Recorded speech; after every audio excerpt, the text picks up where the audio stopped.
જય શ્રી સ્વામિનારાયણ. ધોરણ 9 વિષય સામાજિક વિજ્ઞાન, પાઠ 13 ભારતનું સ્થાન, ભારતની ભૂસ્તરીય રચના અને ભૂપૃષ્ઠ, ભાગ 1. આ પાઠની અંદર આપણે ભારતનું સ્થાન, કદ અને વિસ્તાર, તેની ભૂસ્તરની રચના કેવી છે અને ભૂપૃષ્ઠની રચના કેવી છે એના વિશે આપણે આજે અભ્યાસ કરવાનો છે. વિશ્વના દેશોમાં ભારત આગવું સ્થાન ધરાવે છે. ભારત એક વિશાળ દેશ છે અને ભારતીય સંસ્કૃતિ પ્રાચીનતમ છે.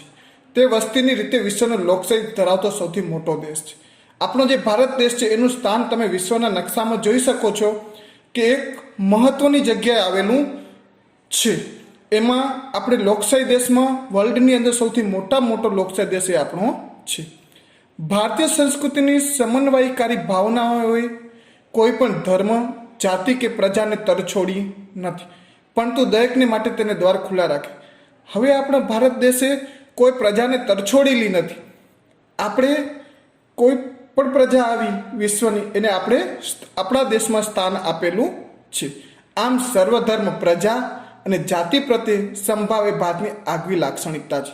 એટલે કે સર્વધર્મ સમભાવ અને સર્વધર્મ પ્રજા એ આપણી જાતિની આપણી આગવી લાક્ષણિકતા એટલે કે લક્ષણ રહેલું છે. તેથી તો ભારતમાં સંસ્કૃતિઓનો સમન્વય થયો છે. એટલે કે જે આપણો ભારત દેશ છે એમાં અલગ અલગ સંસ્કૃતિ આવીને વસેલી છે. કુદરતી અને માનવ સર્જિત અનેક આપત્તિઓ આવી હોવા છતાં ભારતે પોતાની પ્રગતિ અને વિકાસ અવિરતપણે ચાલુ રાખ્યો છે. હવે આપણે કુદરતી અને માણસ દ્વારા સર્જાયેલી આપત્તિઓ ઘણી બધી આવી, પણ આપણે આપણો વિકાસ સતત આગળ ને આગળ વધાર્યો છે. આ ઉપરાંત ભારતીય સંસ્કૃતિના ઘડતર અને વિકાસમાં ભૌગોલિક પરિસ્થિતિ પણ મહત્વનો ભાગ ભજવ્યો છે. તો જે પરિસ્થિતિ છે એને બહુ મહત્વનો ભાગ ભજવ્યો છે. આ નકશામાં આપણે જોઈ શકીએ છીએ ભારત જે સફેદ કલરનો જે ભાગ વચ્ચે દેખાય છે ભારત દેશ છે અને એક મહત્વના સ્થાન ઉપર એ આવેલો છે. ભૌગોલિક પરિસ્થિતિ એ મહત્વનું સ્થાન તેનું છે. હવે વાત કરીશું આપણે ભારતનું સ્થાન ક્યાં છે, કદ શું છે અને વિસ્તાર શું છે. ભૌગોલિક દ્રષ્ટિએ ભારત ઉત્તર ગોળાર્ધમાં આવેલો છે. તે એશિયા ખંડના દક્ષિણ ભાગમાં વિસ્તરેલો છે. આમ જોવા જઈએ પૃથ્વીના આધાર ઉપર તો એ આપણા ઉત્તર ગોળાર્ધમાં છે અને એશિયા ખંડમાં એ આપણા દક્ષિણમાં આવેલો છે, એટલે કે એશિયાના દક્ષિણ ભાગમાં છે. ભારતના મુખ્ય ભૂમિખંડોનો વ્યાપ 8.4 અંશથી 37.6 ઉત્તર અક્ષાંશ અને 68.7થી 97.25 પૂર્વ રેખાંશ વૃત્ત વચ્ચે આવેલો છે. ભારતની મધ્યમાંથી કર્કવૃત્ત પસાર થાય છે. હવે ભારતની અંદર જે મધ્ય છે મધ્યમાંથી એટલે કે કચ્છથી આપણે ગુજરાત લઈએ તો ગુજરાતમાંથી કર્કવૃત્ત જાય છે. આમ આપણે જોઈએ તો પૃથ્વીને 3 ભાગ પાડવામાં આવેલા છે. ઉપરના ભાગમાં જે છે ઉત્તર ગોળાર્ધમાં કર્કવૃત્ત, મધ્યમાં વિષુવવૃત્ત અને દક્ષિણમાં મકરવૃત્ત, એવા 3 ભાગ છે. એમાંનો જે કર્કવૃત્ત છે એ ભારત દેશમાંથી પસાર થાય છે. કર્કવૃત્ત પસાર થાય છે જે 23.30 ઉત્તર અક્ષાંશ ઉપર આવેલો છે અને દેશને 2 ભાગોમાં વિભાજિત કરે છે. તેનો ઉત્તર ભાગ વધુ પૂર્વ પશ્ચિમ દિશામાં ફેલાયેલો છે. જે ઉત્તર ભાગ છે પૂર્વ પશ્ચિમમાં ફેલાયેલો છે. અહીં વિશાળ મેદાનો તથા હિમાલય પર્વતશ્રેણી આવેલી છે. હવે ઉત્તરમાં આપણે જોઈએ છીએ તો મેદાનો વધારે છે, ગંગાનું મેદાન જોઈએ કે એવા મેદાનો વધારે છે. અને બીજું છે પર્વત શ્રેણી એટલે કે હિમાલયનો મોટો ડુંગર પણ ત્યાં આવેલો છે. કર્કવૃત્તથી દક્ષિણે આવેલું ક્ષેત્ર ત્રિકોણ આકાર ધરાવે છે. હવે તમે કર્કવૃત્તથી દક્ષિણમાં જાઓ એનો મતલબ કે દક્ષિણ જે આપણો ભારત દેશનો દક્ષિણ વિભાગ છે એ ત્રિકોણ આકારનો છે. તેનો દક્ષિણ તરફનો ભૂભાગ સાંકડો થતો જાય છે. જે દક્ષિણનો ભાગ છે એ સાંકડો થતો જાય છે. આ મુખ્યત્વે દ્વીપકલ્પી ઉચ્ચ પ્રદેશનો ભાગ છે. એટલે કે દક્ષિણનો જે ભાગ છે એને દ્વીપકલ્પી ઉચ્ચ પ્રદેશ કહેવાય છે. તેમાં પૂર્વ તથા પશ્ચિમના કિનારાના સાંકડા મેદાનોનો સમાવેશ થાય છે. એટલે કે પૂર્વ અને પશ્ચિમમાં જે સાંકડા મેદાનો છે એનો સમાવેશ થાય છે અને એને દક્ષિણમાં એ દ્વીપકલ્પીય ત્રિકોણીય આકારનો છે. ભારત દેશના અક્ષાંશીય અને રેખાંશીય વ્યાપ બંને લગભગ સરખા અર્થાત 30 અંશ છે. એટલે કે જે અક્ષાંશ અને રેખાંશનો જે વ્યાપ છે એ લગભગ સરખો છે અને એ છે 30 અંશની આજુબાજુ. પરંતુ વાસ્તવિક રીતે કાશ્મીરથી કન્યાકુમારી ઉત્તરથી દક્ષિણ લંબાઈ 3214 કિમી છે. એટલે કે કાશ્મીર છે જે ઉત્તરમાં આવેલું છે ત્યાંથી કન્યાકુમારીનું અંતર કેટલું છે તો યાદ રાખજો અહીંયા વિદ્યાર્થી મિત્રો કે 3214 કિલોમીટરનું અંતર છે. અને પશ્ચિમે જે આપણું ગુજરાત છે ત્યાંથી શરૂ કરીને છેક પૂર્વમાં અરુણાચલ પ્રદેશ સુધીનો વિસ્તાર 2933 કિલોમીટરનો છે. એનો મતલબ કે પશ્ચિમથી પૂર્વનો જે માપ છે એ 2933 કિલોમીટરનું છે. આ પણ એક બીજો પ્રશ્ન છે વિદ્યાર્થી મિત્રો તમારે યાદ રાખવાનો છે. રેખાંશીય તફાવતને કારણે તેના પૂર્વ અને પશ્ચિમે આવેલા દૂરના સ્થળોના સ્થાનિક સમયમાં 2 કલાકનો તફાવત છે. હવે આપણે જે સમય રેખા આપણે નક્કી કરીએ સમય નક્કી કરીએ એ રેખાંશીય આધાર ઉપર હોય છે. એટલે કે પૂર્વ અને પશ્ચિમમાં આટલો તફાવત છે આપણો 3000 કિલોમીટરની આજુબાજુ, એટલે એના જે સમયગાળો છે એનામાં પણ 2 કલાકનો તફાવત જોવા મળે છે. જે સમયે અરુણાચલ પ્રદેશના પૂર્વ ભાગમાં સૂર્યોદય થાય છે એ જ સમયે પશ્ચિમ ગુજરાતમાં રાત હજુ બાકી હોય છે. એટલે કે અરુણાચલ પ્રદેશમાં જ્યારે સૂરજ ઉગે છે ત્યારે આપણે ગુજરાતની અંદર આપણે અહીંયા રાત્રિ હોય છે. આમ ભારતના પ્રમાણ સમય રેખા 82.30 પૂર્વ રેખાંશ વૃત્ત છે. એટલે કે નક્કી કરવામાં આવી છે 82.30 રેખાંશ વૃત્ત જે 5 રાજ્યોમાંથી પસાર થાય છે. આ 2 પોઈન્ટ તમને બહુ યાદ રાખવાનું છે, પ્રમાણ સમય રેખા અને કેટલા રાજ્યોમાંથી એ પસાર થાય છે. તેનો સ્થાનિક સમય જ સમગ્ર ભારતનો પ્રમાણ સમય માનવામાં આવે છે. એટલે કે ત્યાં જે સમય નક્કી કરવામાં આવ્યો છે એ સમયને સમગ્ર ભારતનો પ્રમાણ સમય નક્કી કરવામાં આવેલો છે. ભારતનો કુલ વિસ્તાર 32.8 લાખ ચોરસ કિમી છે.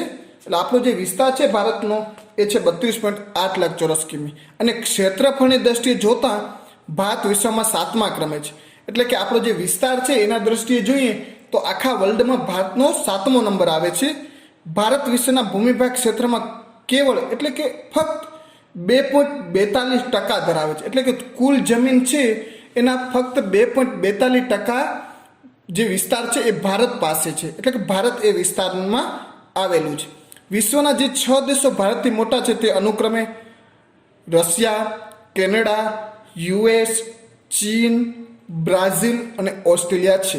હવે અહીંયા તમને 2 થી 3 પ્રશ્નો મળ્યા કે ભારતનો કુલ વિસ્તાર કેટલો, એના પછી કે ભારત વિશ્વમાં કયા ક્રમે આવે છે ક્ષેત્રફળની દ્રષ્ટિએ 7મા ક્રમે, એના પછી ત્રીજો પ્રશ્ન કે કુલ જે ભૂમિભાગ છે એના કેટલા ટકા ભૂમિભાગ ભારત ધરાવે છે, ચોથો પ્રશ્ન કે ભારત જે ભૂમિભાગ ધરાવે છે 7મા ક્રમે આવે છે તો 6 એનાથી મોટા વિસ્તાર ધરાવતા દેશો કયા છે. તો એ તમને અહીંયા કને પ્રશ્નો 1 માર્ક્સમાં અથવા 2 માર્ક્સમાં તમને મળી શકે છે. એના પછી વાત કરીએ તો ભારતનો ભૂમિભાગ એશિયા ખંડની દક્ષિણ તરફ આવેલો છે. તેની ઉત્તરમાં ઊંચી પર્વત શ્રેણીઓ સેંકડો કિલોમીટર લંબાઈમાં પશ્ચિમથી પૂર્વ દિશામાં પથરાયેલી છે. હવે જે મોટી શ્રેણી છે પર્વત શ્રેણી એ પશ્ચિમ દિશાથી પૂર્વ દિશામાં ફેલાયેલી છે. તેના કારણે તિબેટ તથા ચીન સાથે અવાર જાવર કેવળ ઊંચાઈએ આવેલા પર્વતીય ઘાટ મારફતે શક્ય છે. એટલે કે ભારતની ઉત્તર દિશામાં જોઈએ તો તિબેટ અને ચીન એવા 2 દેશો આવેલા છે જેની સાથે આપણે જાવું હોય એ દેશોમાં તો આપણે પર્વતીય ઘાટ મારફતે શક્ય બને છે. દક્ષિણમાં ભારતીય દ્વીપકલ્પોની પૂર્વમાં બંગાળાની ખાડી, પશ્ચિમમાં અરબ સાગર તથા દક્ષિણે હિન્દ મહાસાગર આવેલો છે. આ સમુદ્રનો જળમાર્ગ તરીકે ઉપયોગ થાય છે. હવે અરબ સાગર છે, બંગાળાની ખાડી છે અને હિન્દ મહાસાગર છે એનો આપણે એને જળમાર્ગ તરીકે વધારે ઉપયોગ કરીએ છીએ. જમીન માર્ગો પર્વતીય અવરોધોથી ઘેરાયેલા હોવા છતાં ભારતે બહારથી આગમન થયેલા સાંસ્કૃતિક તત્વોને સ્વીકારે છે અને તેનો ભારતીય સમાજમાં ભળી ગયા છે. હવે આપણે જોઈએ છીએ કે ભારતની આજુબાજુ જે જમીન વિસ્તાર છે ત્યાં જમીન વિસ્તારમાં શું તકલીફ છે તો ત્યાં કને પર્વતો મોટા ભાગે છે, છતાં પણ જે વિદેશી પ્રજા આવી કે જે બહારથી જે સંસ્કૃતિ ભારત દેશમાં આવી એનો આપણે સહજતાથી અને સીધો આપણે સ્વીકાર કર્યો છે અને એ સ્વીકાર કરી અને એને આપણી સમાજમાં ભેળવી દીધેલા છે. ભારત પૂર્વ ગોળાર્ધમાં મોકાના સ્થાન ધરાવે છે. હવે તમે આકૃતિમાં જોઈ શકો છો કે ભારત છે મોકાના સ્થાને આવેલું છે અને તેનું વ્યૂહાત્મક મહત્વ પણ વિશેષ છે, જેમાં પ્રાચીન કાળમાં પરસ્પર સંબંધોને વિકસાવવા સમુદ્રોનું મહત્વપૂર્ણ યોગદાન રહ્યું છે. હવે જે પહેલાના જમાનામાં આપણે જાણતા હતા કે જ્યારે હવાઈ માર્ગ ન હતો ત્યારે શું હતું કે દેશ વચ્ચેના જે સંબંધોને જાળવવા આ જે સમુદ્રનો માર્ગ છે એ મહત્વનો સાબિત થતો હતો. હિન્દ મહાસાગરના શીર્ષસ્થ સ્થાને ભારત આવેલું છે. એટલે કે હિન્દ મહાસાગરના માથા ઉપર એટલે કે ઉપરના સ્થાને ભારત આવેલો છે. પૂર્વ આફ્રિકા, પશ્ચિમ એશિયા, દક્ષિણ એશિયા તથા દક્ષિણ પૂર્વ એશિયાના દેશોની સાથે સમુદ્ર માર્ગો દ્વારા ભારતનો સંબંધ પ્રાચીન કાળથી રહ્યો છે. એટલે કે એશિયાના જે બીજા પ્રદેશો છે ને આફ્રિકાના પ્રદેશો છે એના સાથે જે સંબંધ છે એ આપણે શેના દ્વારા હતો? તો એ સમુદ્ર માર્ગ દ્વારા જ આપણી પાસે રહેલો છે. પરિણામે ભારતે આ દેશોની સાથે ઘનિષ્ઠ સાંસ્કૃતિક અને વ્યાપારિક સંબંધો પોતાના વિશિષ્ટ સ્થાનને કારણે વિકસાવ્યા છે. હવે આપણે જાણીએ છીએ કે ભારતનું સ્થાન એક વિશિષ્ટ જગ્યાએ છે, એટલે કે સાંસ્કૃતિક અને જે વેપારી સંબંધો છે આ મહત્વના સ્થાનના કારણે આપણે ભારત દેશ વિકસાવી શકેલું છે. હિન્દ મહાસાગરમાં કોઈ પણ દેશની તટીય સીમા ભારત જેવી નથી.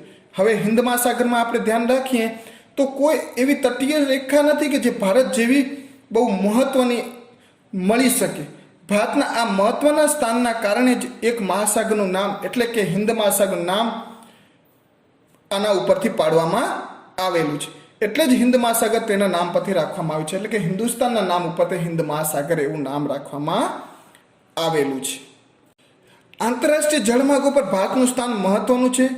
ઈસવીસન 1869માં સુએઝ નહેર શરૂ થવાથી ભારત અને યુરોપ વચ્ચેનું અંતર આશરે 7,000 કિલોમીટર જેટલું ઘટી ગયું છે. યાદ રાખજો, અહીંયા મહત્વનો પ્રશ્ન તમને મળ્યો કે સુએઝ નહેર શરૂ થવાથી ભારત અને યુરોપ જે દેશ છે એના વચ્ચેનું અંતર ઘટી ગયું છે. પૂર્વ તથા દક્ષિણ પૂર્વ એશિયા અને ઓસ્ટ્રેલિયાથી આફ્રિકા તથા યુરોપને સાંકળતા જળમાર્ગો હિન્દ મહાસાગર થઈને જાય છે. એટલે કે મોટાભાગના જે દેશો છે એની સાથે જે સંબંધો છે એ હિન્દ મહાસાગર થઈને જાય છે. દક્ષિણ આફ્રિકા થઈને આવતો જળમાર્ગ તથા સુએજ જળમાર્ગ ભારત પાસેથી પસાર થાય છે. એ જ માર્ગે દ્વારા ઇન્ડોનેશિયાની મલ્લાક્કા સમુદ્રધુની થઈને પેસિફિક મહાસાગર પસાર કરીને કેનેડા અને યુએસ પહોંચી શકાય છે. એટલે કે સમુદ્ર દ્વારા હિન્દ મહાસાગર બહુ મહત્વનો સાબિત થાય છે. ભારતનો સંપર્ક વિશ્વના અનેક દેશો સાથે સદીઓથી છે, એટલે કે વર્ષોથી છે. અને વસ્તુઓ અને વિચારોનું આદાન પ્રદાન પ્રાચીન કાળથી થઈ રહ્યું છે. એટલે કે ભારતે જે વિચારોનું જે આદાન પ્રદાન છે વસ્તુનું એ સમુદ્ર માર્ગે જ વધારે કરેલું છે. આ જ પ્રમાણે ઉપનિષદોના વિચારો, રામાયણ તથા પંચતંત્રની વાર્તાઓ, ચિકિત્સા પદ્ધતિ, ભારતીય અંક અને દશાંશ પદ્ધતિ વગેરે વિશ્વના વિભિન્ન ભાગો સુધી પહોંચી શક્યા છે. એટલે કે આ જે ભારતની જે દેન છે એને આપણે વર્લ્ડ સુધી પહોંચાડી શક્યા છીએ.